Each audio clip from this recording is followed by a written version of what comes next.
तो जो पैरामीटराइजेशन हमने पढ़ा उसका यूज़ क्या करेंगे हम लोग। मान लिया यू और वी, अभी अलग अलग टर्म में आता था, थीटा आ रहा था, फाई आ रहा था, कहीं थीटा और जेड आ रहा था, कहीं आर फाई आ रहा था, आर और जेड कोई भी हो सकता है, कोई भी दो मतलब पैरामीटर हमारा हो सकता है।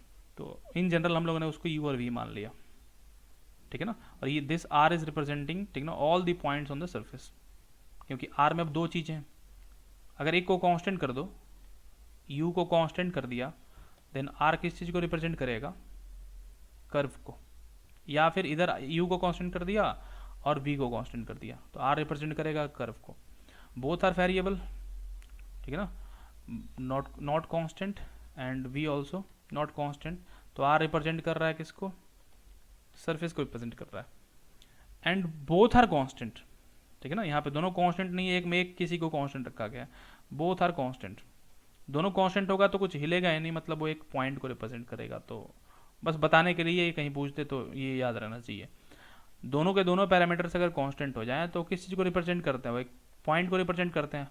दोनों के कांस्टेंट होने का मतलब हमें एक्स का एक फिक्स वैल्यू मिलेगा, वाई कोऑर्डिनेट मिलेगा और जेड कोऑर्डिनेट मिलेगा, दोनों को रख लेंगे। तो जैसे ये एफ जो है यानी कि एक्स है वो, और वो मान लेते हैं वैसे कॉस थीटा यू होता और साइन थीटा वी होता। यू भी कांस्टेंट वी भी कांस्टेंट, तो हमें कोऑर्डिनेट मिल रहा है ना भाई एक्स का, एक्स कोऑर्डिनेट मिल रहा है, इसके corresponding y and z coordinate मिलेगा, तो एक पॉइंट को रिप्रेजेंट करेगा। सिर्फ एक को कांस्टेंट रखेंगे तो कर्व ट्रेस कर रहा था जैसे पीछे मैंने बताया, तो एक कर्व को रिप्रेजेंट करता है। और दोनों वेरिएबल होंगे, मतलब दोनों में से कोई कांस्टेंट नहीं है, तो वो फिर पॉइंट ही मूव करेगा, ठीक है, पॉइंट ही मूव करेगा, तो पूरे सरफेस को रिप्रेजेंट करता है। ये तीन बातें दिमाग में रहनी चाहिए।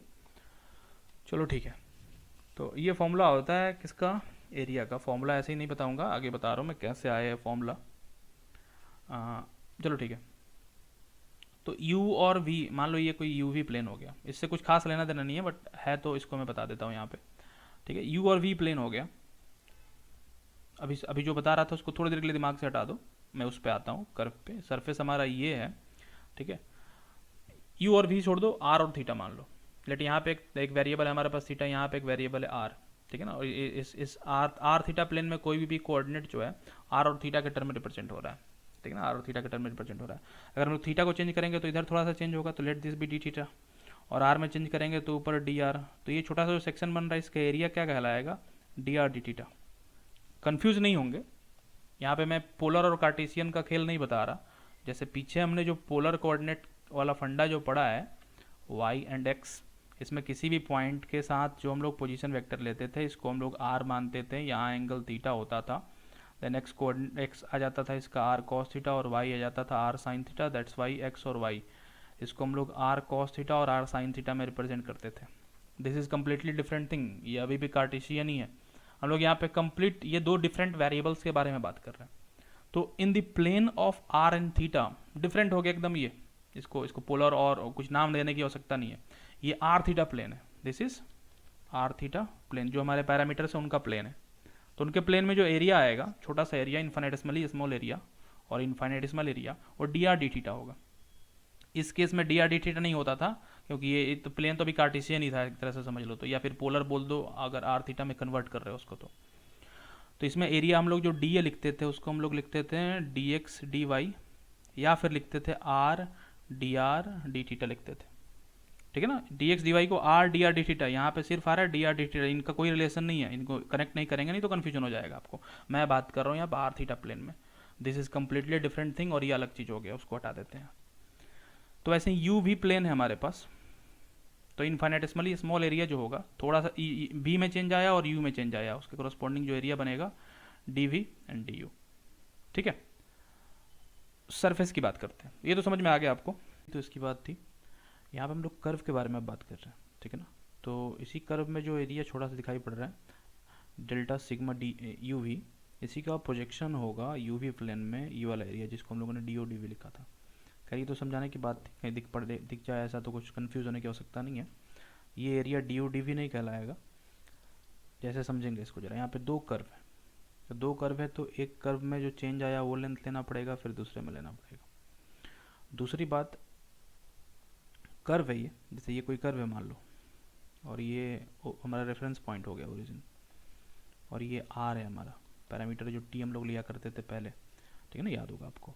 तो R1 से R2 गया ये, मान लो थोड़ा सा चेंज आया, थोड़ा सा मतलब इन्फिनिटेसिमली स्मॉल, थोड़ा सा चेंज आया, तो ये वाला लेंथ हमें लेना होता है चेंज के लिए, ठीक है ना। चेंज बेसिकली यही होता है। तो हमें करना क्या है ना, कर्व कर्व पे जो उसके लाइन पे जो चेंज आ रहा है जिसको हम लोग ds बोलते थे, तो वो वाला चेंज लेना है। यहाँ पे दो चेंज आएगा, एक u के साथ है और एक v के साथ, ठीक है। तो इस ds को निकालने के लिए हमें याद है क्या करते थे हम लोग, इसको डिफ्रेंशिएट करते थे r को, दैट गिव्स अस v, ये चीज़ v होता था, और हमें चाहिए था क्या, चेंज इन r, ठीक है ना। तो उसको हम लोग v dt भी लिख सकते थे, चेंज इन r को, क्योंकि पैरामीटर जो होगा वो तो हमारा वेक्टर होगा, ठीक है ना। यहाँ पे जो हम लोग पैरामीटर ले रहे हैं वो u और v ले रहे हैं, तो u के साथ चेंज करो या v के साथ चेंज करो होगा तो वो वेक्टर ना, तो इसलिए सिर्फ d, तो डी आर तो ले नहीं सकते हम सिर्फ, क्योंकि यहाँ पे r दो चीज़ों के साथ वेरी कर रहा है, एक के साथ समझते हैं। जब एक के साथ वेरी कर रहा था तो ये जो लेंथ था, ये लेंथ निकालने के लिए हम लोग क्या करते थे, v dt करते थे। मतलब r को जिसके साथ डिफ्रेंशिएट करा, जो पैरामीटर है, यहाँ पैरामीटर t था, जिसके साथ डिफ्रेंशिएट करा, ठीक है ना, तो ये r को t के साथ डिफ्रेंशिएट करा तो v आता था, मतलब rate of change of r with respect to t। तो dr निकालना है अगर हमें, length of that particular section, छोटा सा जो चेंज आया उसको हम लोग v dt लिखते थे। v का मैग्नीट्यूड, क्योंकि लेंथ लेना है हमें, डायरेक्शन से मतलब नहीं है, तो लेंथ लेना है तो यहाँ पे v dt हो जाएगा। बट यहाँ पे तो दो कर्व्स हैं, पैरामीट्रिक इक्वेशन हमारा एक ही है, कर्व्स दो हैं, तो एक कर्व की ओर जाने का मतलब इसको डिफरेंशिएट करेंगे। बेसिकली ये क्या देता है ना, tangent, tangent to the curve, वो टेंजेंट डायरेक्शन को बताता है वेलोसिटी, ठीक है, यानी कि v जो है, और उसको हम लोग dt से मल्टीप्लाई कर देते हैं तो लेंथ मिल जाता है, छोटा सा जो इन्फिनिटेसिमल चेंज आया on the curve on the surface वो। तो यहाँ पे दो सेंस में, दो डायरेक्शन में, एक u के लिए और एक v के लिए, तो दो चेंजेज आएंगे और उन दोनों को मल्टीप्लाई करेंगे हम, तब वो किसके बराबर होगा, यहाँ का जो sigma delta sigma u v है, और फिर इसको डबल इंटीग्रेट कर देंगे, ठीक है ना, u और v का लिमिट लेके इंटीग्रेट कर देंगे, then will get the surface area. तो नाउ कम्स द पॉइंट, पीछे जो है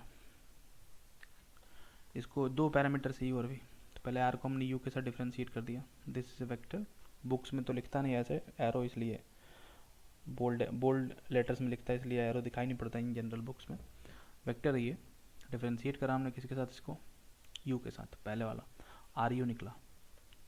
तो अगर हमें जो दो कर्व्स थे यहाँ पे, एक u के करस्पॉन्डिंग और एक v के करस्पॉन्डिंग, तो एक का चेंज चाहिए अगर हमें, तो आर यू मतलब r को u के साथ डिफ्रेंशिएट करा, जैसे यहाँ पे लिया था हमने डी आर, ठीक है ना, over d t is equal to v था, तो इसका मैग्नीट्यूड लेना था हमें, तो डी आर को हम लोग लिखते थे v का मैग्नीट्यूड इंटू डी टी, मतलब r को जिसके साथ डिफ्रेंशिएट करा, तो ये जो v है ना, इसको मैं ऐसे लिखूँ, अगर D R over d T को मैं, इसको मैं आर टी लिखूँ तो कोई दिक्कत, r को t के साथ डिफ्रेंशिएट किया गया, ठीक है। तो चेंज जो लेना होता है हमें टेंजेंशियल डायरेक्शन में कर्व के, आर टी, और जिसके रिस्पेक्ट में डिफ्रेंशिएट करा उसी से मल्टीप्लाई कर देते हैं। आई थिंक इतना समझ में आ रहा है, ठीक है। तो मॉड ना भी लगाओ तो चलेगा, मैं चेंज से मतलब है, change along the tangent direction. तो एक u के करस्पॉन्डिंग जो चेंज आएगा आर यू डी यू, ठीक है ना, आर यू डी यू हो जाएगा, और एक दूसरे के करस्पॉन्डिंग जो चेंज आएगा, r को v के साथ डिफ्रेंशिएट करेंगे और उसमें dv लगा देंगे। अच्छा, dv and du are scalars, r v और आर यू, ये तो वेक्टर है, डिफ्रेंशिएट करने के बाद वेक्टर को डिफ्रेंशिएट करोगे वेक्टर रहेगा, तो ये वेक्टर है, और इन दोनों का प्रोडक्ट लेंगे हम ना, u और v कुछ भी ले सकते हो, du, और दूसरा वाला ये पोर्शन हो गया, तो इन दोनों को तो मल्टीप्लाई करना पड़ेगा। पहली बात समझेंगे, ये छोटा सा क्या है, एरिया है, एरिया के लिए दोनों साइड्स को मल्टीप्लाई करना पड़ेगा, but both the sides are vector, दोनों साइड्स क्या है, वेक्टर है।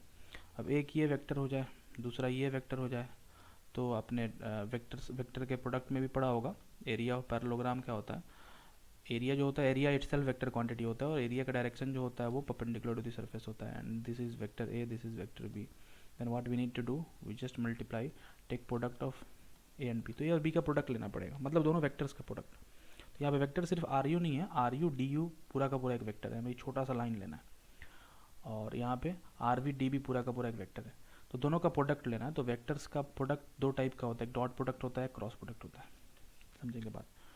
तो डॉट प्रोडक्ट क्या देता है, दो वेक्टर्स का डॉट प्रोडक्ट लेंगे तो स्केलर क्वांटिटी मिलेगा, और उसका कोई डायरेक्शन नहीं होता, नो डायरेक्शन। हमें निकालना क्या, एरिया निकालना है। एरिया कैसी क्वांटिटी होती है, वेक्टर क्वांटिटी, ठीक है ना।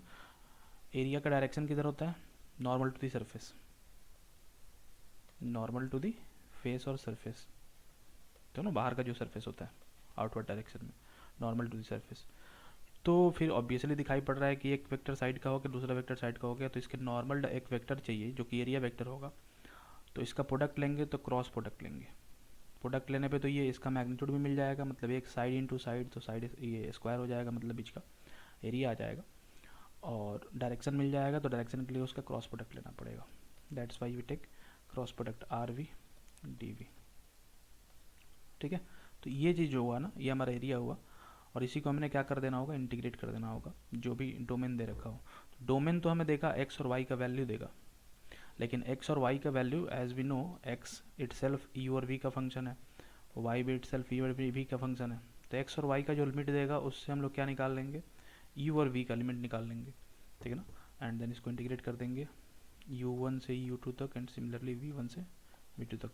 पहले किसके साथ करेंगे वो डिपेंड करेगा लिमिट किसका है कैसा, ठीक है। एक का कांस्टेंट लिमिट हो सकता है और एक का वेरिएबल हो सकता है, तो वेरिएबल वाले को पहले करते हैं, कांस्टेंट वाले को बाद में करते हैं, as we have discussed already. तो ये आपको फॉर्मूला समझ में आ गया होगा कैसे आया। यहाँ आते हैं हम लोग, ठीक है। तो ये एरिया, दूसरी बात यहाँ पे जो मैंने अभी लिखा था, r u d u into r v d v, और इसी को इंटीग्रेट करना था, ये हमारा आया था इनफाइनेटेसिमल एरिया था। इसको हम लोग डी सिग्मा यू भी लिख सकते हैं, और simply called after integration this will B complete area, area of this surface. अच्छा, मैंने बोला था ये तो स्केलर है ना, ये तो स्केलर है, d o d v vector तो ये है, तो d o d v scalar से, तो दो स्केलर से दोनों को बाहर कॉमन कर सकते हैं। कॉमन क्या कर सकते हैं, बाहर निकाल सकते हैं। जैसे 4 इंटू ए हो, 3 इंटू पी हो, सिंपल वेक्टर्स की प्रॉपर्टी है, ठीक है। तो 3 इंटू 4 बाहर कर सकते हैं, इसको 12 ए क्रॉस बी भी लिख सकते हैं। Similarly we do u d u और डी वी को बाहर निकाल लिया यहाँ, इसको एज इट इज रहने दिया, ठीक है। ये हुआ हमारा सरफेस एरिया का फॉर्मूला, ठीक है। पैरामीटराइज्ड सरफेस के लिए पैरामीटर कौन कौन से होंगे, तो वो शेप के साइज, शेप और साइज पर डिपेंड करेगा। सिलिंड्रिकल में उसको पैरामीटाइज करना है कि स्फेरिकल में, वो डिपेंड करेगा उसकी सिमेट्री पे। अगर सिलिंड्रिकली सिमेट्रिकल सरफेस है, और ऑब्वियसली वो कोन हो सकता है, पैराबोलॉइड हो सकता है, और इस टाइप की जो भी स्टेप्स होंगे, स्फेरिकली सिमेट्रिकल पॉइंट के अबाउट, ठीक है। इस फॉर्मूले के यूज़ करके हम लोग आगे क्वेश्चन सॉल्व करेंगे। तो आई होप ये समझ में आ रहा है। यहाँ पहला जो कोन हमने देखा था सबसे स्टार्टिंग में, जिसको पैरामीटाइज करा था हमने, ठीक है ना, याद होगा आपको। तो इसका सरफेस एरिया हम लोग विदाउट पैरामीटाइजेशन में निकाल सकते हैं और पैरामीटाइजेशन से भी निकाल सकते हैं। अभी हमने फिलहाल जो फॉर्मूला पढ़ा ना, उसके अकॉर्डिंग हम लोग बात करते हैं। फर्स्ट पहला स्टेप क्या है,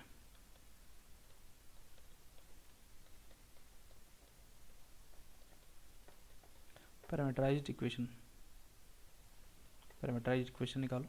पैरामीटाइजेशन के लिए हम ध्यान देना होगा सिलिंड्रिकल है या स्फेरिकल है, ठीक है। सबसे पहला काम पैरामीटाइज्ड इक्वेशन है। स्टेप 2 में क्या करेंगे, जो भी पैरामीटाइज्ड इक्वेशन आर आ रहा है, पी भी लिख सकते हो, no matter, u and v, u and v की जगह हो सकता है थीटा आर हो सकता है, थीटा फाई हो सकता है, आर फाई हो सकता है, जेड थीटा हो सकता है, जेड फाई हो सकता है, वाट एवर, वो डिपेंड करेगा क्वेश्चन टू क्वेश्चन, और उसको उसका तरीका आपको समझ में आ गया, बाकी प्रैक्टिस से समझ जाओगे। स्टेप 2 में क्या करना है, आर को डिफ्रेंशिएट कर देंगे यू के साथ, एंड आर को डिफ्रेंशिएट कर देंगे वी के साथ। फिर स्टेप 3 में डी सिग्मा यू वी ये निकालना है हमें, मतलब infinitesimal area on the surface. तो इसके लिए सिंपली हम लोग क्या करते हैं, cross product of u and v d u d v. अच्छा, फाइनली जो हमें रिजल्ट चाहिए ना, जो फाइनली सॉल्यूशन आएगा हमारा, वो तो एरिया ही आएगा, एरिया का कुछ वैल्यू आएगा, ठीक है। तो अगर हम सिर्फ एरिया के मैग्नीट्यूड से मतलब है, सिर्फ एरिया के अगर मैग्नीट्यूड से मतलब है, तो यहाँ पे इसका तो मॉड लिया गया है, तो r u cross r v करो या r v cross r u करो, कोई खास फर्क नहीं पड़ेगा, ठीक है। तो ये 4 स्टेप्स हैं यहाँ पे। पहला काम है पैरामीटाइज करना इक्वेशन को, इक्वेशन पता करना, इक्वेशन को फिर यू और वी के साथ डिफ्रेंशिएट करना, ठीक है। फिर ये formula, and then need to integrate. अच्छा, यू और वी तो एक्स और वाई का लिमिट दे रखा होगा, उसके अकॉर्डिंग यू और वी का लिमिट हमें निकालना होगा, ओके,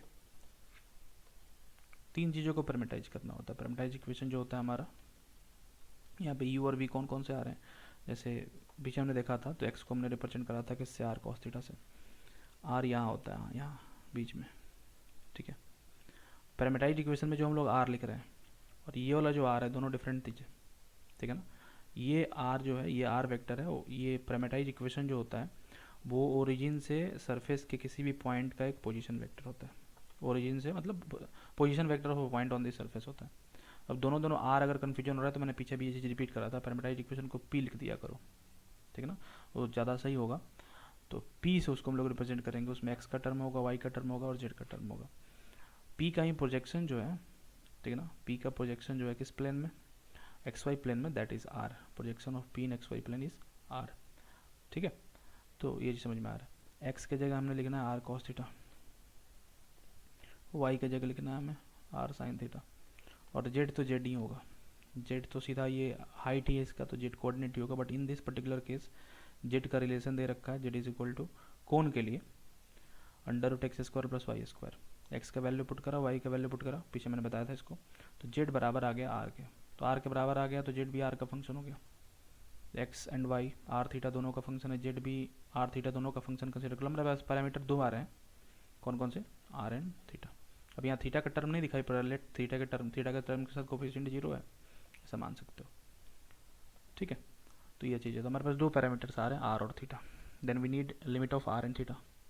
तो आर तो ये वाला चीज़ है, तो मैक्सिमम मिनिमम क्या हो सकता है, जीरो हो सकता है। जीरो से कहाँ तक जा सकता है, इसका जो प्रोजेक्शन आएगा इस सरफेस पे,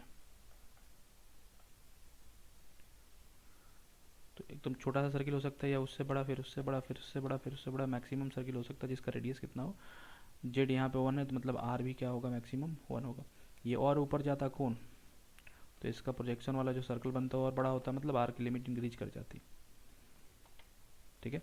और फ्रस्टम के केस में बताया था मैंने, ये नीचे वाला पोर्शन अगर ना हो तो पहला जो मिनिमम आर होगा ये होगा और मैक्सिमम आर होगा ये होगा, तो आर का रेंज वहाँ पे R1 से R2 कुछ हो जाएगा। तो यहाँ पे 0 से 1 है, और थीटा जो है वो तो एक कंप्लीट रोटेशन लेना है हमें। हो सकता था आधे कोन का एरिया पूछता तो इसको काट देता, या फिर इसी में से कुछ पोर्शन, जैसे ये कोन का ऊपर वाला जो सरफेस है मैं उसको यहाँ बनाता हूँ। मान लो कोन को हम लोग ऊपर से देख रहे हैं, कोन से ऐसे कुछ काट देता और बोलता कि इस पोर्शन का एरिया चाहिए इतने कोन का, मतलब कोन के एक छोटे से पोर्शन को ऐसे, मान लो उसमें से कुछ पोर्शन 60 डिग्री का π/3 काट लिया, बाकी का एरिया निकालना है। तो सब डिपेंड करेगा, बाकी सब चीज़ थीटा पर डिपेंड करेगा। तो थीटा का वैल्यू 0 से 2π नहीं लेते, 0 से लेते हैं, sorry, theta less greater than equal to 0, less than equal to 2π में से π/3 माइनस कर लो, मतलब 360 डिग्री में से 60 डिग्री माइनस कर लो तो 300 डिग्री हो जाता, रेडियन में उसको कन्वर्ट कर लेंगे, ठीक है। तो ये मतलब है, पीछे बता चुका हूँ मैं। तो पैरामीटराइज्ड इक्वेशन हमारा ये बना। कॉपी में लिखो हमेशा वेक्टर फॉर्म में कि सेंस रहे, आपको याद रहे, मतलब उसका पता रहे, ठीक है।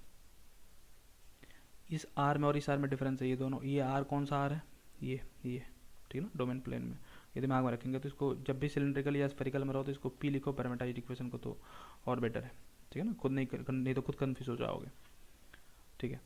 फिर क्या कर देना, दोनों को डिफरेंस, दोनों का क्रॉस प्रोडक्ट लेना है फिर हमें। तो ये आर थीटा और आर मतलब पी आर और पी थीटा बोलो इसको, पी आर और पी थीटा निकालना है। कैसे निकालेंगे, इसको डिफ्रेंशिएट करके, इसको मैंने पी मान लिया। What will be p r, r के साथ डिफ्रेंशिएट करेंगे, theta remains constant, here we have cos theta i sin theta j plus 1k p theta, theta के साथ डिफ्रेंशिएट करेंगे तो minus r sine theta, sorry i, plus r cos theta j, plus theta के साथ इसको differentiate करना है तो 0 हो जाएगा।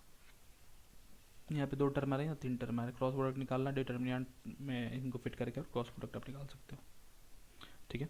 After solving in this cross product, यहाँ पे ये एक एक्स्ट्रा टर्म आ रहा है एंड इसको हम लोग सिंपली आर के इक्वल लिख सकते हैं, because cos square sine square r common लेने के बाद 1 हो जाएगा, हियर वी हैव आर के। तो ये आ गया क्या, इसका वैल्यू आ गया। अब इसका मैग्नीट्यूड भी लेना होता है, जब इंटीग्रेट करेंगे, ये फॉर्मूला हमने पीछे पढ़ा अभी, तो जब इंटीग्रेट करेंगे तो इसका मैग्नीट्यूड लेना होगा। मैग्नीट्यूड कितना आ रहा है यहाँ पे, 2r, simply you can calculate और solve. After that limit important है, चारों स्टेप बताया मैंने। पहले हमने इक्वेशन बनाना है, इक्वेशन पी यू वी तो यू और वी ढूंढना है हमें, वो डिपेंड करेगा सरफेस पे, आपको अपने से विजुलाइज करना है उसको। नहीं भी दे रखा हो तो आर की जगह एक्स की जगह आर कॉस थीटा और वाई की जगह आर साइन थीटा पुट करके सॉल्व करने की कोशिश करेंगे। सरफेस लेकिन हमेशा कम से कम स्टेटमेंट से पता रहना चाहिए कि वो स्फेरिकली सिमेट्रिकल है कि सिलिंड्रिकली सिमेट्रिकल है, ताकि आप यूज कर सके किसको यूज़ करना है। ठीक है ना, सिलिंड्रिकल के फॉर्म में ले जाना है कि स्फेरिकल के फॉर्म में। सेकेंड स्टेप में, ये तो पहला स्टेप था, सेकेंड स्टेप में हमने क्या करना है, p u and p v निकालना। ठीक है ना, थर्ड स्टेप में दोनों का क्रॉस प्रोडक्ट लेके and d u d v लगा के इसको सॉल्व करना है। तो इसका एरिया जो आ रहा है π√2 यूनिट आ रहा है। ये समझ में आ रहा है आपको पैरामीटराइजेशन से।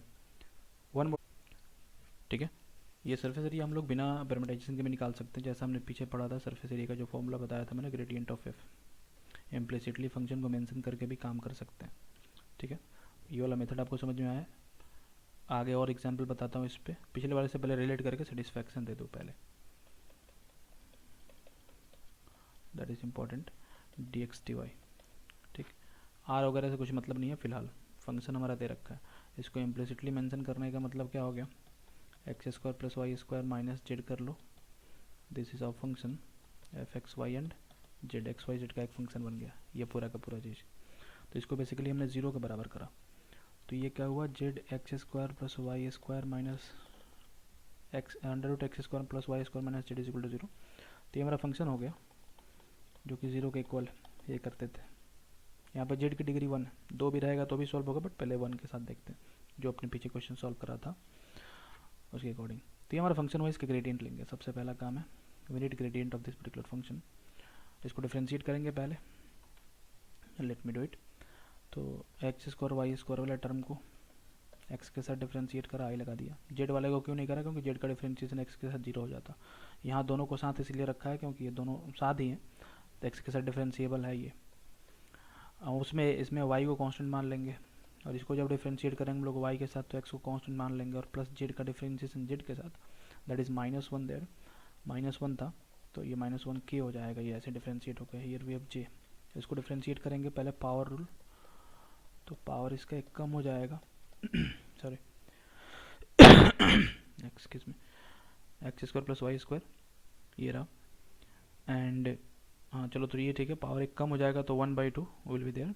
ठीक है ना, 1/2 होगा, और फिर अंदर वाले को डिफ्रेंशिएट करते हैं तो 2x हो जाएगा, and i as it is again here we have -1/2 will be the power, and minus ये k को एज इट इज रखते हैं, यहाँ पे j रहेगा और यहाँ पे i रहेगा। यहाँ पे 2 से 2 कैंसिल हो जाएगा, तो ये ग्रेडियंट जो आ रहा है x square y square -1/2x i, x square plus y square -1/2 j minus k, this is gradient of the function. इसका अब क्या करना होता है, मैग्नीट्यूड लेना होता है, तो magnitude of this gradient under root इसका स्क्वायर करेंगे तो ये x square plus y square का पावर -1 होगा, और बगल में एक्स स्क्वायर हो जाएगा। Similarly x square plus y square का power -1 again, y square plus 1 is there, will be there. अब ये टर्म आता है एक्स एंड वाई का, लास्ट में इसको इंटीग्रेट करना मुश्किल होता है, इसको हम लोग क्या करते हैं, अगेन चेंज कर देते हैं पोलर कोऑर्डिनेट्स में। तो एक्स की जगह r cos theta and y की जगह आर साइन थीटा। तो एक तरह से देखो तो ये भी पैरामीटराइजेशन ही हुआ, बट लास्ट में, स्टार्टिंग में उसको एक्सप्लिसिटली सोच के ही सॉल्व करा जा सकता है, उतना झंझट नहीं है आर बी में कन्वर्ट करने का, but both are suitable processes. ठीक है ना, चलो ठीक है आगे देखते हैं। आर के जगह एक्स की जगह आर कॉस थीटा और साइन थीटा, तो ये कितना होगा, r square cos square theta r square sine square theta, r square को बाहर कर लेंगे तो cos square theta sine square theta 1 हो जाएगा। अच्छा, आर स्क्वायर का पावर -1 तो आर का पावर -2 हो जाएगा, मतलब वो रेसिप्रोकल हो जाएगा, रेसिप्रोकल ऑफ दैट। तो यहाँ पे 1/r स्क्वायर हो जाएगा, और एक्स की जगह अगेन ये भी 1/r स्क्वायर होगा और ये भी 1/r स्क्वायर होगा, तो 1/r स्क्वायर को कॉमन ले लेता हूँ। अगेन हमारे पास बचा x square plus y square, तो एक्स स्क्वायर की जगह ये आएगा और वाई स्क्वायर की जगह ये आएगा। आर स्क्वायर अगेन कॉमन लेंगे, कॉस स्क्वायर साइन स्क्वायर 1 हो जाएगा, r square into 1, r square cancel हो गया, एंड यहाँ पे 1 हमारे पास एज इट इज है। तो पूरा का पूरा ये आ जा रहा है क्या, √2। ठीक है ना, ये पूरा का पूरा √2 आ रहा है। ठीक है ना, अंदर में √2 आ रहा है। चलो ठीक है, इतना समझ में आ रहा है। तो ग्रेडियंट का मैग्नीट्यूड हमने ठीक है ना पा लिया यहाँ से, ये ग्रेडियंट का मैग्नीट्यूड हमें मिला। और कुछ इसमें छूट रहा है, नहीं छूट रहा, हो गया ये। तो यहाँ पे हमने क्या करना था, ग्रेडियंट का मैग्नीट्यूड ही सीधा निकाल लिया मैंने। ठीक है ना, जो स्क्वायर रूट 2 आ रहा है। चलो सही है। आर का अब इसको इंटीग्रेट करना होता है, ग्रेडियंट का मैग्नीट्यूड को, ग्रेडियंट का मैग्नीट्यूड और divided by dot product of gradient with के। तो डॉट प्रोडक्ट ग्रेडियंट का हम लोग के साथ लेंगे तो 1 ही आएगा वो, ठीक। आप चेक कर सकते हो उसको, क्योंकि के का कोई के में कंपोनेंट 1 ही है, ठीक ना। तो √2 आर डी थीटा, इसके साथ हमने इंटीग्रेट करना है इसको। आर का लिमिट में पता है, थीटा का वही होगा, लिमिट में कोई प्रॉब्लम नहीं होने वाला, थीटा एक कंप्लीट रोटेशन लेगा। तो आर डी आर यहाँ पे हो जाएगा r²/2। आर का वैल्यू 0 से 1 तक जाना है, एंड डी थीटा को एज इट इज रहने देंगे। फर्दर इंटीग्रेट करने के लिए 1 रखेंगे तो 1/2 हो जाएगा, 0 रखने पे 0 हो जाएगा, तो 1/2 बचेगा, और √2/2 एंड डी थीटा का इंटीग्रेशन तो 2 माइनस 0, 2 कैंसिल हो जाएगा, √2 इंटू पाई। तो सेम आंसर आ रहा है, ठीक है ना। आंसर इसमें सेम आ रहा है, कोई प्रॉब्लम नहीं है, ठीक है। अगला प्रॉब्लम देखते हैं। यहाँ पे सरफेस एरिया स्फेयर का बताना है हमें। स्फेयर का जो इक्वेशन होता है उसको मैं पहले लिख दूँ। तो इक्वेशन जो होता है इसका, x² + y² + z² is equal to radius का स्क्वायर। इसको हम लोग दोनों तरीके से सॉल्व करेंगे, पहले जो तरीका हमने अभी पढ़ा है उसके हिसाब से, फिर विदाउट पैरामीटाइजेशन विल सॉल्व दिस। यहाँ पे डिग्री इसकी 2 है, बस इस चीज़ का दिमाग में ध्यान रखना है, ठीक है। तो किससे सिंपल होगा ये भी देख लेंगे हम लोग, और दोनों से ही सिंपल होता है, देखते हैं आगे, ठीक है। तो सबसे पहले इस सरफेस को पैरामीटाइज करना, ठीक है ना। अब इसको सरफेस को हमने पीछे पैरामीटाइज करा था, तो यहाँ पे ये आर लिख दिया, इसको मैं रो लिखता हूँ, मानता हूँ कोई दिक्कत नहीं है। इसका जो प्रोजेक्शन आएगा ना यहाँ पे, तो ये रो गया है, इसको ए मान लेता हूँ, क्योंकि इसका जो लेंथ है वो तो कांस्टेंट रहने वाला है। ये आर तो ये पोजीशन वेक्टर है, खैर ये तो वेक्टर है, तो ये अलग अलग जगह पे जाएगा, तो फाई और थीटा के साथ चेंज होगा, और फाई और थीटा का ही फंक्शन होगा, क्योंकि इसका जो लेंथ है ना आर वो कांस्टेंट है। एक्स कंपोनेंट को हम लोग क्या लिखते हैं, आर कॉस थीटा। थीटा ये वाला होता है एक्स एक्सिस और इस लाइन के बीच, ये लाइन क्या है, रेडियस का प्रोजेक्शन।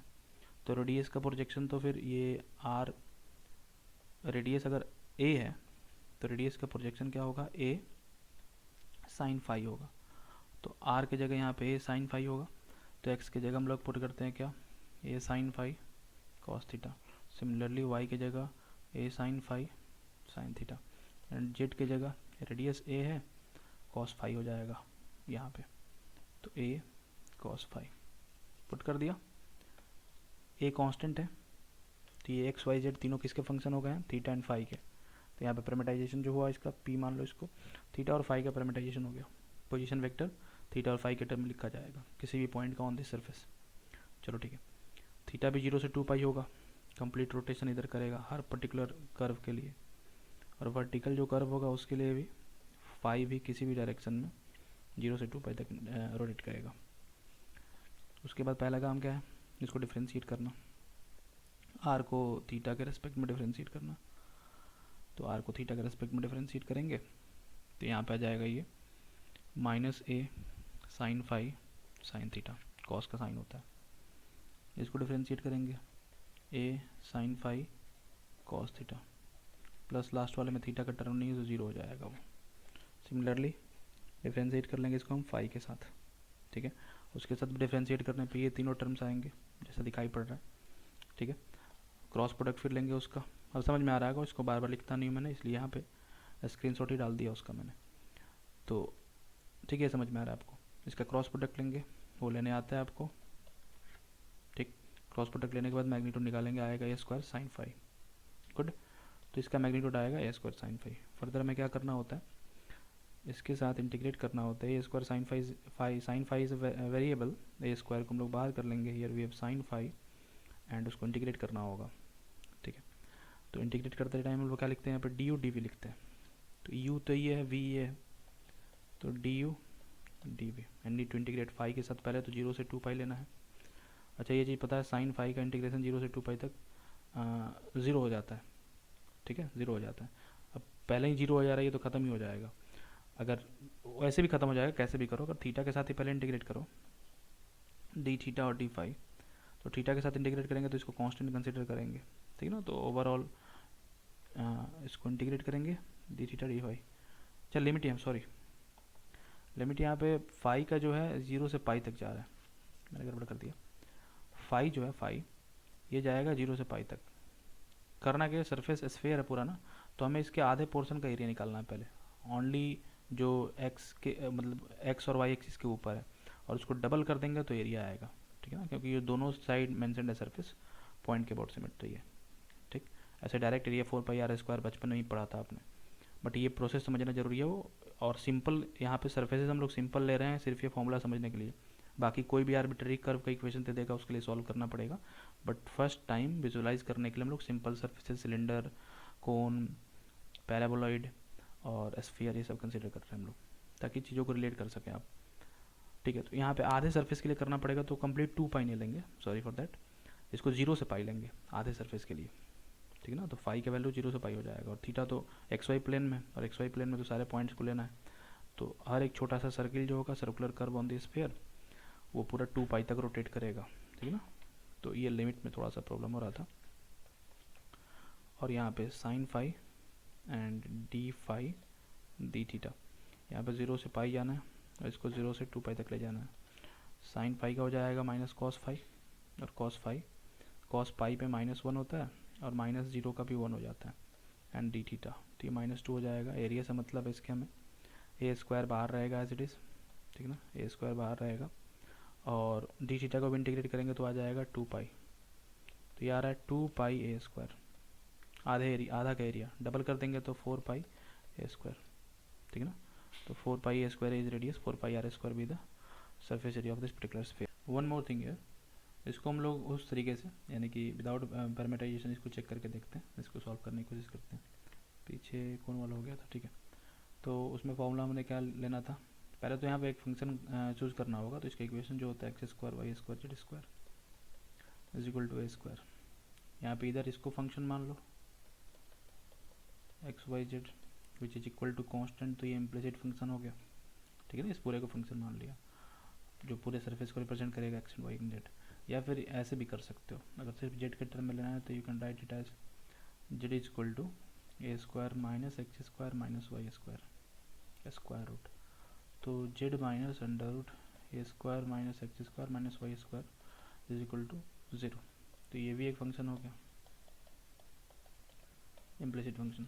दोनों से किसी का यूज करके ग्रेडियंट वगैरह निकाल के सॉल्व कर सकते हैं। इसी को लेके चलता हूँ मैं, 2 डिग्री का है, कैसे सॉल्व करेंगे। पहली बात तो जब भी 2 डिग्री का है, जैसे पीछे वाले में भी हमने आधे सरफेस के लिए पहले निकाला इंटीग्रेट करके, ठीक है, वो यूजुअल तरीका भी होता है इंटीग्रेशन का, जब दोनों साइड हो तो आधे सरफेस के लिए पहले निकाला, उसको डबल कर दिया हमने। ठीक है, तो इसी को लेके चलते हैं हम लोग, x² plus y² plus z² is equal to a², and taking this left hand side as an implicit function, तो इसका ग्रेडियंट लेंगे हम लोग पहले। ठीक है, we are taking gradient of f, that will be 2xi 2ij 2zk। Problem क्या था, यहाँ पे जेड वाला टर्म बच जाता था। ठीक है, तो उससे भी कोई खास प्रॉब्लम नहीं होने वाला, बिकॉज जेड एक्स वाई और ए का रिलेशन दे रखा है। ठीक, तो दूसरी बात ग्रेडियंट का मैग्नीट्यूड लेना होगा हमें, तो यहाँ पे आ जाएगा अंदर 4x² 4y² 4z²। ग्रेडियंट का डॉट प्रोडक्ट लेते हैं हम लोग k के साथ, तो इस ग्रेडियंट का k के साथ डॉट प्रोडक्ट, तो only this term will be there, ये टर्म बचेगा। इन दोनों का रेशियो लेते हैं, देन उसको इंटीग्रेट करते हैं। Integration of magnitude of gradient we can take 2 from here, x² y² plus z², and इसके जगह पे क्या कर सकते हैं 2z, तो 2z को एज इट इज रख सकते हो, no problem. And we need to integrate it dx dy, ऐसे इंटीग्रेट करना।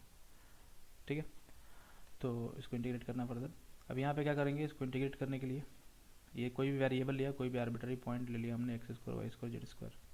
ठीक है, इसमें x की जगह पुट कर देंगे r cos थीटा, r भी, यानी r एक्स वाई प्लेन की बात कर रहे हैं हम लोग। ये तो एक तो रेडियस इसका r है, वो a है, वो कांस्टेंट है स्फीयर का रेडियस, बट r हम लोग यहाँ बात कर रहे हैं एक्स वाई प्लेन में बात कर रहे हैं। एक्स वाई प्लेन में हम लोग एक छोटा सा सर्किल लेते हैं, तो इसके करस्पॉन्डिंग ये सर्किल जो होगा इसका प्रोजेक्शन होगा, इस सरफेस पर हम लोग छोटा छोटा सर्किल लेंगे parallel to x y plane, और ये वैसे ही इनफाइनाइट सर्किल से मिलके सरफेस बना हुआ है। ठीक है ना, ऐसा एज्यूम करेंगे इस पर्टिकुलर केस में। तो इनफाइनाइट सर्किल से and all circles are parallel to x and y plane, और सारे सर्किल्स के करस्पॉन्डिंग जो एक्स वाई प्लेन में आर होता है हमारा, आर, उसका वैल्यू डिफरेंट होगा। तो आर का वैल्यू जीरो से कहाँ तक होने वाला है, इस सबसे छोटे वाला सर्किल के लिए जीरो होगा, और जिसका जिसका प्रोजेक्शन इसका प्रोजेक्शन लेंगे आर का वैल्यू बढ़ते जाएगा। जो इक्वेटर पे है ना सर्कल, उसके लिए आर का वैल्यू ए हो जाएगा। तो आर का लिमिट में पता पड़ा। अभी इसके अकॉर्डिंग हम लोग सॉल्व नहीं करना, आर और थीटा के अकॉर्डिंग सॉल्व कर रहे हैं। तो आर का लिमिट जीरो से ए तक जा रहा है, थीटा का लिमिट, ठीक है ना, एक रोटेशन कंप्लीट होगा 2 पाई तक एंड जीरो। हम लोग निकाल रहे हैं किसके लिए, आधे सरफेस के लिए ओनली, ठीक है ना, आधे सरफेस के लिए। उसका डबल कर देंगे तो पूरे का एरिया आ जाएगा। तो एक्स के लिए आर कॉस थीटा, और वाई के लिए हो जाएगा आर साइन थीटा। जेड कहाँ से आएगा, तो जेड यहीं से आ जाएगा। जेड स्क्वायर को लिख सकते हैं हम लोग a square minus x square minus y square लिख सकते हैं। तो x square minus y square तो इटसेल्फ आर स्क्वायर है, तो जेड की जगह हमें ये चीज़ लिखना है। और जेड स्क्वायर की जगह लिख सकते हैं ए स्क्वायर माइनस एक्स स्क्वायर, तो जेड की जगह तो हो जाएगा अंडर रूट ए स्क्वायर माइनस एक्स स्क्वायर। ऊपर वाले टर्म में अगर जेड स्क्वायर करते हैं, और ऐसे भी आपको पता है x square plus y square plus z square, ये होल थिंग ये क्या है, कांस्टेंट है, मतलब रेडियस के बराबर है, जिसको डायरेक्ट भी पुट कर सकते हो। पोलर में कन्वर्ट करने के बाद भी वही आ रहा है। कैसे आ रहा है देखो, x square plus y square r square होगा, जेड का स्क्वायर करेंगे तो r square plus a square minus r square, ये कैंसिल हो जाएगा स्क्वायर रूट में, तो ए ही निकलेगा यहाँ से, 2 और 2 कैंसिल हो गया, यहाँ से ए आ रहा है। ये समझ में आ रहा है पहली बात। नीचे जेड की जगह रखेंगे अंडर रूट ए स्क्वायर माइनस एक्स स्क्वायर, ठीक है, जेड की जगह रखेंगे ए स्क्वायर माइनस एक्स स्क्वायर। तो पूरे को इरेज करता हूँ, हमें इंटीग्रेट किसको करना है, नीचे एक बार लिख दो फिर इरेज करता हूँ। ऊपर तो ए स्क्वायर का ए बाहर आया, 2 और 2 कैंसिल हो गया, यहाँ बच रहा है हमारे पास ये ए स्क्वायर माइनस एक्स स्क्वायर और आर स्क्वायर, सॉरी, और इसको इंटीग्रेट करते हैं हम लोग, तो आर डी थीटा ऐसे इंटीग्रेट करते हैं। पूरे को इरेज कर दो, ओके। डबल इंटीग्रेट करना है, ए बाहर है, ऊपर 1 है, नीचे है a square minus r square r d theta. Same वही सब्सटीट्यूशन वाला चीज़, पूरे की जगह अंदर जो है टी मान लेंगे, आर की जगह डी टी हो जाएगा। इसको मैं इधर बना देता हूँ आर, ये 12th क्लास से पढ़ते आ रहे हो इंटीग्रेशन ही आप। अच्छा, ऊपर आर नहीं होता ना, तो फिर इसको सॉल्व करने के लिए हम लोग कॉस और साइन का यूज़ करते हैं, बट ऊपर आर है तो we can simply substitute t, we get 2r dr is equal to dt. Then we can simply write, instead of r dr we'll write dt over 2 with negative sign, 1 over 2 exclude कर लो बाहर उसको, dt over नीचे जो हो जाएगा t है पूरा का पूरा, ऊपर जाने के बाद we can write it as t to the power minus half dt, right. इसको इंटीग्रेट करते हैं 1/2, तो यहाँ पे इसका जो होगा t का पावर स्क्वायर रूट हो जाएगा, पावर 1/2, और डिवाइड करेंगे 1/2 से, ये 1/2 कैंसिल हो जाएगा, नेगेटिव साइन रिमेंस देयर, ठीक है। मतलब ये जो आ रहा है नेगेटिव, t क्या था, ए स्क्वायर माइनस आर स्क्वायर था, और ये कहाँ से जाएगा, आर का वैल्यू, आर ये तो कांस्टेंट है, आर को इंटीग्रेट करना था बेसिकली, यहाँ पे हमने आर के साथ इंटीग्रेट करा, तो 0 से ए तक जाने वाला, आर का वैल्यू 0 से ए तक होगा। तो पहले ए पुट करेंगे तो 0 हो जाएगा, आर की जगह 0 पुट करेंगे तो ए आएगा, माइनस है 0 माइनस ए, तो ए ही बचेगा। तो इस पूरे का तो इंटीग्रेशन आया ए। क्वेश्चन पे आते हैं, तो इतने को इंटीग्रेट करने पे ए आ रहा है, मतलब कांस्टेंट आ रहा है, तो ए और ए को मल्टीप्लाई कर दो ए स्क्वायर। अब बच रहा है 0 से 2 पाई तक इंटीग्रेट करने को, थीटा इंटीग्रेट करेंगे इसको, ठीक है। तो we left with 2 pi a square बच रहा है, आधे का सरफेस एरिया मल्टीप्लाई करेंगे 2 से, will get total surface area, simple है, ठीक है ना। तो यहाँ पे x square plus y square plus z square को मैंने कब ऐसा कर सकते हैं, एक्सप्लिसिट इम्प्लिसिट फंक्शन में कब रिप्रेजेंट कर सकते हैं, जब सरफेस का इक्वेशन कार्टेशियन फॉर्म में गिवन हो, otherwise it is not possible. If equation of surface is not given in Cartesian form then possible नहीं है, तब हमेशा हम लोग पैरामीटराइजेशन का यूज़ करेंगे। अगर इक्वेशन कार्टेशियन फॉर्म में गिवन हो देन वी कैन यूज़, ठीक है ना, बोथ दिस मेथड्स, किसी का भी यूज़ कर सकते हैं। I hope this is clear.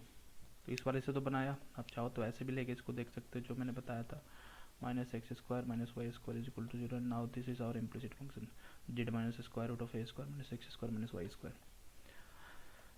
Taking this you can solve. अगला क्वेश्चन है और यहाँ पे एक सरफेस दे रखा है और बोल रहा है कि यहाँ पे कर्व रोटेट जो फुटबॉल ये फॉर्म हो रहा है, ये x is equal to cos z एक कर्व है ये। X is equal to cos z का मतलब ये एक्स एक्सिस या वाई एक्सिस, तो हम लोग एक्स जेड प्लेन में इसको ज़रा विजुलाइज करते हैं। Cos z, here we have z and ये कर्व, इसको रोटेट कर दिया, तो रोटेट करेंगे इसको, तो ऐसे रोटेट करेंगे ऐसे, तो पूरा का पूरा एक पाथ ट्रेस हो जाएगा, ठीक है ना, एक कर्व का एक सरफेस ट्रेस हो जाएगा, सॉरी नॉट पाथ। तो सरफेस ट्रेस होगा तो सरफेस से फुटबॉल बनेगा। अच्छा, इसको रोटेट करेंगे तो इसी पॉइंट पे थोड़ी रहने वाला है, तो एक्स की जगह कॉस जेड ये बताने के लिए, सिर्फ विजुअलाइज करने के लिए दिया है, कोई फंक्शन आपको नहीं दे रहा है, समझाने के लिए दिया हुआ है। ये अगर वाई पे आ जाएगा, ये अगर वो वाई को पास करके जाएगा, तो सेम यहाँ पे x is equal to cos z और वाई इज इक्वल टू 0 लिखा हुआ है। अगर y is equal to cos z हो जाए तो एक्स इज इक्वल टू 0 हो जाएगा। और भाई साहब अगर बीच से ये पास करके जाएगा तब ये हो जाएगा x square plus y square is equal to cos z. ठीक है, ओके।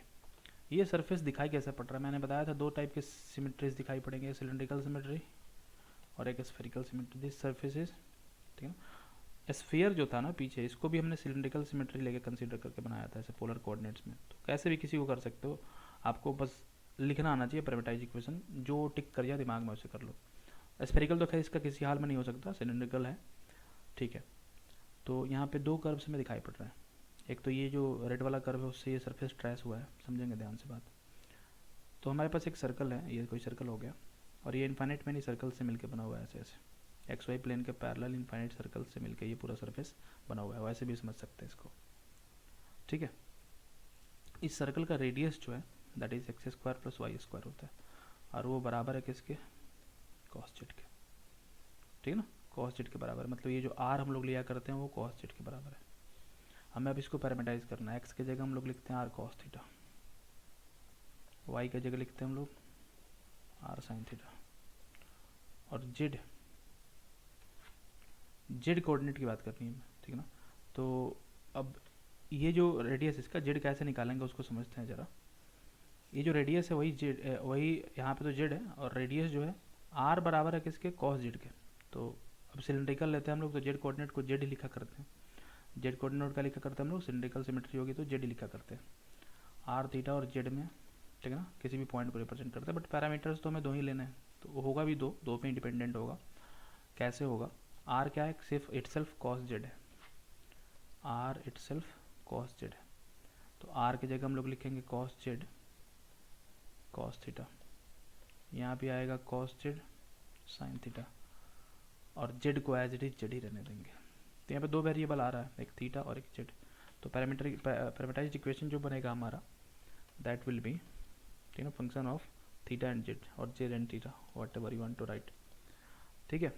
एक्स कोऑर्डिनेट को हम लोग cos z cos theta i, cos z sine theta J and z के।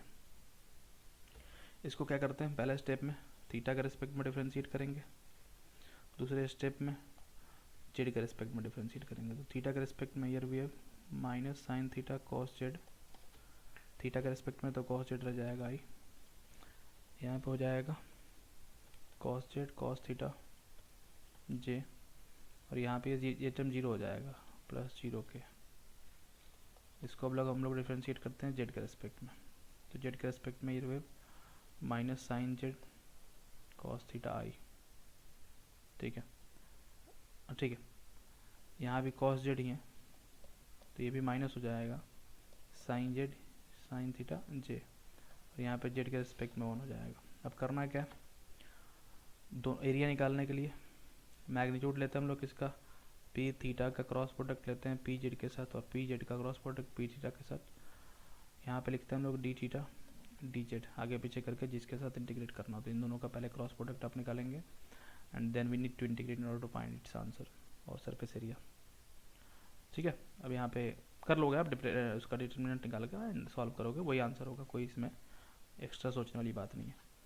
अब चूंकि इस सरफेस में क्या प्रॉब्लम है, जो एक दूसरा तरीका था इस फॉर्मूले से हम लोग जो निकाल रहे थे ग्रेडियंट से, ठीक है, तो डायरेक्ट इससे जो निकाल रहे थे हम लोग, प्रोसेस की बात है और कुछ नहीं। D x t y. Last में तो इसको भी पैरामीटाइज करना ही पड़ रहा था ना, एक्स की जगह आर कॉस थीटा, वाई की जगह आर साइन थीटा, तो पहले ही ले लिया, समझ लो वहीं से प्रोसेस स्टार्ट हो रहा है। बट इसका जो सरफेस एरिया है ना, इसके सरफेस को किसी पर्टिकुलर इक्वेशन में रिप्रेजेंट नहीं करा हुआ, जैसे सिलेंडर को रिप्रेजेंट करता है ऐसे एक्स स्क्वायर वाई स्क्वायर, और sometimes some constant will be there 2x square और 2i square 4x square 4i square. Sphere को लिखा जाता है x square y square z square is equal to 0। तो यहाँ पे ऐसे इसके सरफेस का डायरेक्ट कोई इक्वेशन नहीं दे रखा है, that's why you can not represent this surface implicitly. तो इसको छोड़ो, पैरामीटाइज करके and then we can get the answer और द सरफेस एरिया। तो ये सरफेस, ये तो मैंने डायग्राम दे दिया है, यहाँ पे डायग्राम ना भी हो ना तो हमें बस विजुलाइज करना सीखना बोल क्या रहा है वो सरफेस कैसा है। सरफेस की सिमेट्री देखनी है, सिलेंड्रिकल और spherical, then accordingly will put variables. Question, ये क्वेश्चन है आगे। यहाँ बोल रहा है टिल्टेड प्लेन है, कोई टिल्टेड प्लेन है इनसाइड ए सिलेंडर। तो सिलेंडर यहाँ पे ऐसा कुछ होगा, inside the cylinder there is a tilted plane, टेढ़ा प्लेन है, बीच से कट नहीं कर हॉरिजॉन्टल ऐसे। तो ऐसे कोई प्लेन कट करेगा तो जो पोर्शन कट होगा प्लेन पे वो इलिप्टिकल शेप का होगा ऐसा, ठीक है ना, ऐसे इलिप्टिकल शेप का होगा पोर्शन। और मान लो प्लेन है कोई ऐसा, ये ऐसा कोई प्लेन कट करके जा रहा है इसको ऐसे, ठीक है, ये चीज़ बोल रहा है। और सिलेंडर दे रखा है यहाँ पे, रेडियस इसका 1 है, आर जो है 1 है, ठीक। सरफेस एरिया इसका पूछ रहा है, इस इलिप्टिकल पोर्शन का सरफेस एरिया पूछ रहा है। ध्यान देंगे जरा, इस इलिप्टिकल सरफेस एरिया का निकालना है हमें, ठीक है। ऊपर की ओर जेड एक्सिस हो गया ऐसे, प्लेन भी दे रखा है यहाँ पे y प्लस 2z। तो इसको अगर z के टर्म में लिखना चाहो तो z is equal to 2 minus 1, तो ये तो 1 ही हो जाएगा, माइनस 1/2 माइनस 1/2 y, ये आएगा। स्लोप इसका नेगेटिव है, ठीक है ना। अगर z एक्सिस ऊपर ले रहे हो, y एक्सिस तक ले रहे हो, तो प्लेन ये कट करके जाएगा इधर से, मतलब y इज इक्वल टू 0 पे z इज इक्वल टू 1 पे कट कर रहा है, मतलब z एक्सिस को तो 1 पे कट करेगा, ठीक है। और z इज इक्वल टू 0 करने पे y को ये कट करेगा 2 पे, ठीक है। z इज इक्वल टू 0 करने पे y को ये नेगेटिव 2 पे कट करेगा, सॉरी नेगेटिव 2 पे नहीं, 0 होगा तो माइनस माइनस कैंसिल हो जाएगा, प्लस 2 पे कट करेगा। तो ऐसे तो y एक्सिस ये हो गया, इधर की ओर ऐसे जाएगा प्लेन, ठीक है ना, प्लेन ऐसे जाएगा। मैंने उल्टा बना दिया, ये पॉजिटिव स्लोप वाला मैंने बना दिया, तो प्लेन ऐसा कुछ होगा, कोई फ़र्क नहीं पड़ता, फंडा समझ लेंगे पहले ज़रा, ठीक है। तो ये इलिप्टिकल शेप में कट करेगा इसको।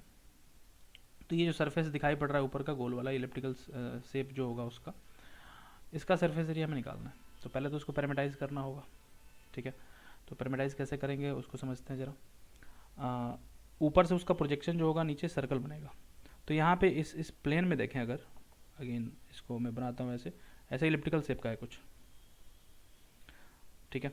और यहाँ से ऊपर जेड एक्सिस है, इधर की ओर एक्स एक्सिस है, सॉरी वाई है, और बाहर की ओर एक्स। इस पे छोटे छोटे क्या बनेंगे, इलिप्स बनेंगे। और उन सारे इलिप्स के करस्पॉन्डिंग नीचे वाले प्लेन में छोटा वाला इलिप्स है तो इसके लिए एक छोटा सर्किल आएगा, और थोड़ा सा बड़ा, और थोड़ा सा बड़ा, और थोड़ा सा बड़ा, सबसे बड़ा वाला जो इलिप्स है उसके करस्पॉन्डिंग यहाँ पे एक सर्कल बनेगा, ठीक है। उसका प्रोजेक्शन आएगा तो सर्कल आएगा, इलिप्स का जो प्रोजेक्शन होगा वो सर्कल होगा, ठीक है। तो मैक्सिमम जो होगा इसका रेडियस जो होगा सर्कल का वो कितना होगा, ये जो इसकी जो चौड़ाई आएगी वो 1 के बराबर आएगी। मतलब यहाँ पे सिलेंडर का जो रेडियस होगा, सिलेंडर के बाहर के पोर्शन को तो लेना नहीं है, तो सिलेंडर के अंदर जितना कट कर रहा है उतना ही एरिया में निकालना है, उतना ही एरिया निकालना है। तो अगर इन छोटे छोटे सर्किल्स को, पहली बात तो सिलेंड्रिकल सिमेट्री है सरफेस की, तो सिलेंड्रिकल है तो हम लोग जैसे लेते आ रहे थे, x is equal to r cos theta ले लेंगे simple, y is equal to r sine theta, z का फंडा देख लेते हैं हम लोग। यहाँ पे आर एक टर्म आ रहा है, आर एक्स और वाई प्लेन में अगर हम लोग ले रहे हैं तो सर्कल जो बन रहा है उसका मिनिमम रेडियस, सबसे छोटा वाला सर्कल 0 होगा और मैक्सिमम रेडियस उसका हो जाएगा 1। तो आर का लिमिट हमें पता पड़ गया, ठीक है। ये चीज़ सिलेंड्रिकल सिमेट्री है और इसका सरफेस एरिया में निकालना है। तो इसी का प्रोजेक्शन जो है यहाँ पे जो छोटा छोटा सर्कल बनेगा वो सब उसमें आर की लिमिट आ गई और एक्स और वाई की जगह हमने ये पुट कर दिया, ठीक है। चलो, ये जो जिस प्लेन को ये कट कर रहा है ये तो सिलेंडर से आ गया, सिलेंडर जो था उससे हमने एक्स और वाई निकाल लिया, और ये वाला चीज़ बेसिकली सिलेंडर का रेडियस यहाँ पे जो दे रखा है ना, ठीक है ना। तो ये वाला जो टर्म है लिमिट ऑफ आर, ये सिलेंडर से रिलेटेड है, सिलेंडर के टर्म से रिलेटेड। अगर यहाँ पे 2 होता तो इसका लिमिट चेंज कर जाता। तो ये वाला टर्म बेसिकली सिलेंडर को रिप्रेजेंट कर रहा है, ठीक है। यहाँ पे थीटा भी आएगा, तो थीटा का लिमिट हो जाएगा 0 से 2 पाई तक, 0 से 2 पाई तक थीटा का लिमिट हो जाएगा, ठीक है। अब सिलेंड्रिकल कोऑर्डिनेट में हम लोग कैसे रिप्रेजेंट करते हैं किसी भी पॉइंट को, रिप्रेजेंट करते हैं हम लोग आर थीटा और जेड के टर्म में रिप्रेजेंट करते हैं, आर थीटा और जेड के टर्म में रिप्रेजेंट करते हैं। चलो ठीक है, पैरामीटराइज इक्वेशन बनाना है हमें, तो एक्स का काम हो गया, वाई का काम हो गया, जेड का काम करना है। तो जेड के जगह हम लोग लिख सकते हैं, जेड को हम लोग लिख सकते हैं 2 माइनस वाई बाई 2, वाई के जगह आर साइन थीटा इसमें पुट कर दो, this will be 2 minus r sine theta by 2, तो ये जेड का वैल्यू हो गया। तो x y z all 3 are, ठीक ना, represented in terms of r and theta, तीनों को हमने आर और थीटा के टर्म रिप्रेजेंट कर दिया। Now parametization r and theta, x के जगह आर कॉस थीटा जैसा वैसे लिख देते हैं, आर साइन थीटा, सिमेट्री देखो और डायरेक्ट पुट कर दो, ठीक है ना। सबसे पहला काम तो अगर सिलिंड्रिकल सिमेट्री ना, तो अगली बार से डायग्राम इतना दिमाग लगाने की आवश्यकता नहीं है, बट से एक्स की जगह आर कॉस थीटा, वाई की जगह आर साइन थीटा पुट कर दो। आर की लिमिट देखने के लिए फिर डायग्राम थोड़ा सा विजुलाइज करना पड़ेगा, ठीक है। जे एंड जेड की जगह लिखेंगे 2 minus r sine theta over 2 के, ऐसा। सरफेस एरिया निकालना है, ये जेड वाला टर्म वाई और जेड ये जो प्लेन था ना, तो यहीं से जेड हमने निकाला, तो ये वाला टर्म इससे रिलेटेड है बेसिकली, ये इलिप्स से रिलेटेड है। सरफेस एरिया निकालना है तो इसको हम लोग पैरामीटाइज तो हो गया, इसका हम लोग पहले थीटा के साथ डिफरेंशिएशन लेंगे, डिफरेंशिएट करेंगे पार्शियल डेरिवेटिव्स का, फिर आर के साथ डिफरेंशिएट करेंगे, जो टर्म आएगा डबल इंटीग्रल उसी का कर देंगे, थीटा वाले का क्रॉस लेंगे आर के साथ, ये काम आप करोगे, और यहाँ पे लिख देंगे डी थीटा डी आर, और एक एक करके इंटीग्रेट कर देंगे, we know what the limit is, और 0 से 1 तक। अब इसमें आप पुट करने के बाद देख लेंगे कौन वेरिएबल और कौन कांस्टेंट है, जो वेरिएबल होगा उसको पहले इंटीग्रेट करते हैं, कांस्टेंट वाले को बाद में। तो लिमिट तो दोनों का कांस्टेंट ही है, तो किसी को इंटीग्रेट करो नो मैटर, दोनों इंडिपेंडेंटली इंटीग्रेट होगा and you will get the answer, ठीक है। मैं इसके आगे सॉल्व नहीं करता, ये आप करना, थोड़ा लंबा है, और भी क्वेश्चन है, मैं पैरामीटाइजेशन समझा देता हूँ, ठीक है। फाइनल फार्मूला इसके बाद तो क्रॉस प्रोडक्ट लेना है, वो आपको आता है, डिफ्रेंशिएट करने भी आपको आता है। नेक्स्ट यहाँ पे और क्वेश्चन दे रखा है यहाँ पे, तो यहाँ पे प्लेन, एक और सेम क्वेश्चन उसी टाइप का, प्लेन है इनसाइड सिलेंडर, सिलेंडर है तो अगेन सिलेंड्रिकल सिमेट्री, एक्स की जगह लिख लेंगे हम लोग आर कॉस थीटा, वाई की जगह आर साइन थीटा, और जो प्लेन दे रखा है z is equal to x, तो जेड का काम हो गया ऐसे माइनस आर कॉस थीटा, बिना डायग्राम बनाए। दूसरी बात, यहाँ पे सिलेंडर में x square y square is equal to r दे रखा है, 4 दे रखा है, तो 4 क्या है, आर का स्क्वायर होता है, ठीक है ना, 4 जो आर का स्क्वायर होता है, तो आर का लिमिट पता पड़ गया हमें, और थीटा का तो हम लोग लेंगे ही 0 से 2 पाई तक, ओके। ज़्यादा कुछ इसमें और डाटा नहीं दे रखा, तो ये काम हो गया हमारा, इसका काम हो गया। तो इसका पैरामीटाइज्ड इक्वेशन आर थीटा, तो are cos theta i, r sine theta J, and z के लिए लिख लेंगे तो माइनस हो जाएगा आर कॉस थीटा के, ऐसे। फर्दर क्या करना है आपको पता है, पी आर निकालेंगे, पी थीटा निकालेंगे, and for surface area p r cross p theta we need magnitude, तो कोई मतलब नहीं है इससे, d theta and d r we need to integrate 0 to 2 pi and 0 to 2, ये काम कर लोगे आप। ये इक्वेशन जब बन गया यहाँ तक आ गया, तो इसके बाद तो सिंपल कैलकुलेशन है, ठीक है ना। हाँ, इंटीग्रेशन में कहीं कहीं कॉम्प्लेक्स इंटीग्रेशन आ सकता है, कॉम्प्लेक्स मतलब थोड़ा जटिल, ठीक है।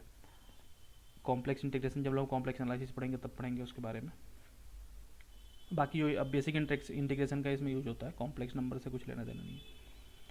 यहाँ पे कोन है और फ्रस्टम, तो कोन फ्रस्टम टाइप का कोन है, मतलब कोन फ्रस्टम ही है बेसिकली, तो फ्रस्टम तो पता है, कोन को एक स्लाइस कर दिया जाता है, ऊपर का जो वर्टेक्स होता है तो फ्रस्टम हो जाता है, ठीक है। तो इसकी भी सिमेट्री कैसी होती है, ऑब्वियसली सिलिंड्रिकल होती है, तो सिलिंड्रिकल होती है तो एक्स की जगह r cos theta into put y की जगह आर साइन थीटा, ठीक है, एंड एक्स और वाई यहाँ पे मिल गया, दोनों को पुट करेंगे तो कॉस स्क्वायर साइन स्क्वायर तो निपट जाता है, आर स्क्वायर आएगा तो आर आएगा, यानी कि Z is equal to 2r, ठीक है, z is equal to 2r, तो जेड भी आर का फंक्शन हो गया, वाई भी आर थीटा का फंक्शन है, एक्स भी आर थीटा का फंक्शन है, पैरामीटाइजेशन यहाँ से निकाल सकते हो। दूसरी बात, जेड का यहाँ पे वैल्यू दे रखा है, जेड का लिमिट दे रखा है, if limit of z is given then r का तो लिमिट आपको ऐसे ही पता पड़ गया, जेड का वैल्यू दे रखा है तो जेड को 2 से डिवाइड कर दो, then you will get limit of r, that will be 1 to 3, and you need to first write this parametized equation r cos theta I,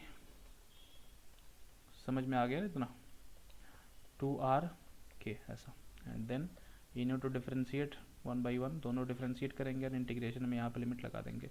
theta का तो 0 से 2 पाई तक होगा, आर का 1 से 3 होगा, and P theta P R d theta D R, ये काम कर सकते हो। सिमिलरली यहाँ पे पोर्शन ऑफ कोन, ठीक है ना, यहाँ पे कोन दे रखा है, अच्छा ठीक है, ये जो भी दे रखा है इसको ऐसे रहने दो। हाँ, बिटवीन द प्लेन, यहाँ पे प्लेन दे रखा जेड इज इक्वल टू 1 है और जेड इज इक्वल टू 4/3 है, ठीक है ना। ये भी फ्रस्टम था तो 2 प्लेन से कट करा गया था उसको, ठीक है। तो ये ऊपर की ओर ही होगा, ऐसा कुछ कोन होगा, और सॉरी ऐसा कुछ होगा, फ्रस्टम ही आएगा, ठीक है।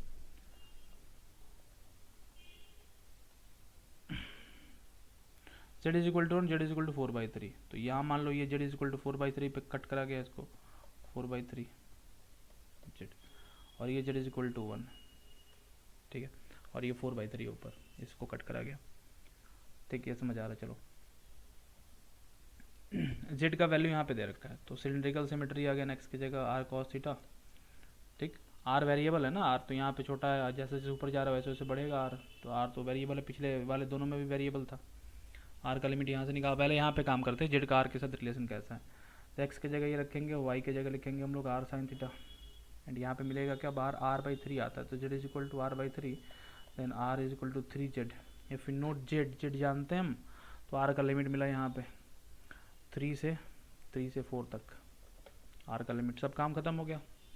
एक्स आर थीटा में, वाई भी आर थीटा में, एंड जेड आर के टर्म में, पी लिख लो यहाँ पे, r and theta, x y z लिख के उसको डिफ्रेंशिएट करेंगे, थीटा के टर्म में, आर के टर्म में, एंड देन क्रॉस प्रोडक्ट लेके, ठीक है। अब यहाँ पे सर्कुलर सिलेंडर, सिलेंडर दे दिया, सिलेंड्रिकल सिमेट्री होगी, तो डायग्राम कम से कम भी विजुलाइज करो, कोई फर्क नहीं पड़ता, एक्स की जगह आर कॉस थीटा डाल दो, वाई की जगह आर साइन थीटा, ठीक है। हाँ, कहीं कहीं ऐसा सिचुएशन हो सकता है, पीछे हमने वैसे क्वेश्चंस देखे थे कि आर कहीं कांस्टेंट था, ठीक है ना, आर कांस्टेंट था, थीटा और जेड के टर्म में आ जाता था। स्टार्टिंग के 2-3 एग्जांपल्स थे ना, कोन का, स्फीयर का, ठीक है, और कोन का था, एक स्फीयर का था, और एक सिलेंडर का था, तो तीनों एग्जाम्पल देखेंगे, याद रहना चाहिए वो। द पोर्शन ऑफ सिलेंडर, ये सिलेंडर है और इसको भी प्लेन से कट कर रहा है, सेम क्वेश्चन है। यहाँ पे सर्कुलर सिलेंडर है और पोर्शन ऑफ सिलेंडर 10 दे रखा है, तो आर का वैल्यू तो यहाँ पता चल गया, सिलेंडर का इक्वेशन दे रखा था, इन दोनों में सिलेंडर का इक्वेशन नहीं दे रखा था, तो आर का लिमिट नहीं पता चलता, यहाँ पता चल गया, और प्लेन यहाँ पे दिखाई पड़ रहा है, सर्कुलर सिलेंडर बैंड, अच्छा सिलेंड्रिकल बैंड है, और y equal to -1 portion of the cylinder, अच्छा इसको मैं बना लेता हूँ, चलो, एक्स और जेड दे रखा है, सॉरी यहाँ पे देखेंगे जरा, यहाँ पे एक्स और वाई तो ठीक है, यहाँ पे एक्स स्क्वायर जेड स्क्वायर दे रखा है, तो एक्स स्क्वायर जेड स्क्वायर को नीचे वाले हॉरिजॉन्टल प्लेन में ले लेते हैं, वाई को वर्टिकल मान लेते हैं, क्या दिक्कत है, जो नहीं दे रखा उसके टर्म में हम लोग सोचते हैं इसको। ये एक्स हो गया, ये जेड हो गया, ऊपर हमने वाई कंसिडर कर लिया। अब बोल रहा है कौन से पोर्शन भी निकालो, वाई इक्वल टू -1, तो और नीचे जाएगा ये, y इज इक्वल टू -1 से लेके y इज इक्वल टू 1 तक का जो सिलेंडर है ना, और उसका सरफेस एरिया निकालना है, तो पहले तो पैरामीटाइज करना पड़ेगा उसको, ठीक है, और इसका रेडियस है बिटवीन प्लेन, अच्छा प्लेन बोल रहा है ये, y इज इक्वल टू -1 से y इज इक्वल टू, तो ठीक है, वही बात हुई, तो वही बात हुई, यहाँ पे एक प्लेन कट करेगा और एक प्लेन नीचे कट करेगा इसको, तो इस सिलेंडर के बारे में बोल रहे हैं, ठीक है। इस सिलेंडर को पहले पैरामीटाइज करना है, तो अब सिलेंडर को पैरामीटाइज करना है, यहाँ पे कोई और सरफेस नहीं दे रखा, तो सिलेंडर के सरफेस के बारे में हम लोग बात कर रहे हैं, बीच के इस प्लेन्स के सरफेस के बारे में बात नहीं कर रहे हैं। तो सिलेंडर के सरफेस पे कहीं भी मूव करो, ठीक है ना, आर उसका क्या रहेगा, आर उसका जो होगा, मतलब x square plus y square का वैल्यू, तो आर उसका कांस्टेंट रहेगा, मतलब इस केस में आर कांस्टेंट है, मतलब एक सिलेंडर है और सिलेंडर के सरफेस के पॉइंट को हम लोग डिफाइन कर रहे हैं, ठीक है ना, सिर्फ सरफेस के पॉइंट के बारे में बात कर रहे हैं। ई आर तो रेडियस होता है सिलेंडर का, ठीक है, तो आर तो इसमें कांस्टेंट रहने वाला, आर चेंज नहीं होने वाला, सरफेस में मूव करेंगे तो, ठीक है ना। आर जो होता है वो ओरिजेंटल प्लेन में प्रोजेक्शन होता है पोजीशन वेक्टर का, ठीक है, पोजीशन वेक्टर मतलब ये, मतलब जिसको हम लोग पैरामीटाइजेशन बोल रहे हैं, और इसी का प्रोजेक्शन जो होता है ओरिजेंटल प्लेन में उसको हम लोग आर बोलते हैं, ये भी वही चीज़ है आर। तो आर इसमें कांस्टेंट रहने वाला है, क्योंकि हम लोग सिलेंडर के सरफेस को पैरामीटाइज कर रहे हैं। अभी तक पीछे भी जो क्वेश्चन था कैसे प्लेन कट कर रहा था और प्लेन एक इलिप्टिकल सरफेस बना रहा था, तो इस सरफेस को पैरामीटाइज करते थे, तो इसमें इसका जो प्रोजेक्शन बनेगा इसमें तो आर चेंज करेगा हर जगह, बट सिलेंडर का सरफेस जो है उसका आर कांस्टेंट है, तो आर कांस्टेंट रहेगा। तो सिलेंडर के सरफेस को अगर हमें रिप्रेजेंट करना है तो एक तो टर्म हो जाएगा थीटा और दूसरा टर्म हो जाएगा जेड। थीटा और जेड के टर्म में रिप्रेजेंट करेंगे इसको। Got it? तो अच्छी बात है। फिर थीटा को कहाँ से कहाँ तक लेंगे? 0 से 2 पाई, 0 से 2 पाई। वाई का वैल्यू -1 से 1 तक दे रखा है, तो यहाँ पे जेड नहीं है, जेड तो इस हॉरिजॉन्टल प्लेन में चला गया है, तो थीटा और जेड में नहीं, थीटा और वाई में रिप्रेजेंट करेंगे।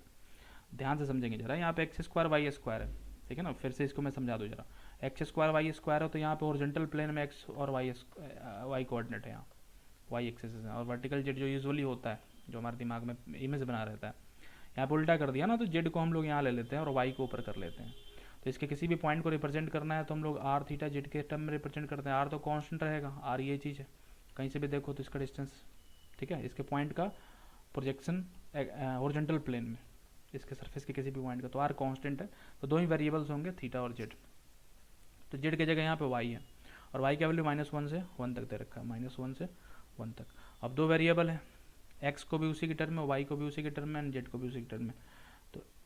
तो एक्स और जेड है हमारे ओरिजेंटल प्लेन में, तो एक्स को लिखेंगे हम लोग आर कॉस थीटा, जेड को लिखेंगे आर साइन थीटा, ठीक है। आर इज ए कांस्टेंट, और वाई को हम लोग वाई लिख देंगे, वाई को हम लोग वाई लिख देंगे, ठीक है। यहाँ समझ में आ रहा है? अब चलो पैरामीटराइज करना है इसको, तो थीटा और वाई, थीटा और वाई, तो are cos theta i, z r cos theta i है, y j and r sine theta k, ऐसे इसको पैरामीटराइज करेंगे।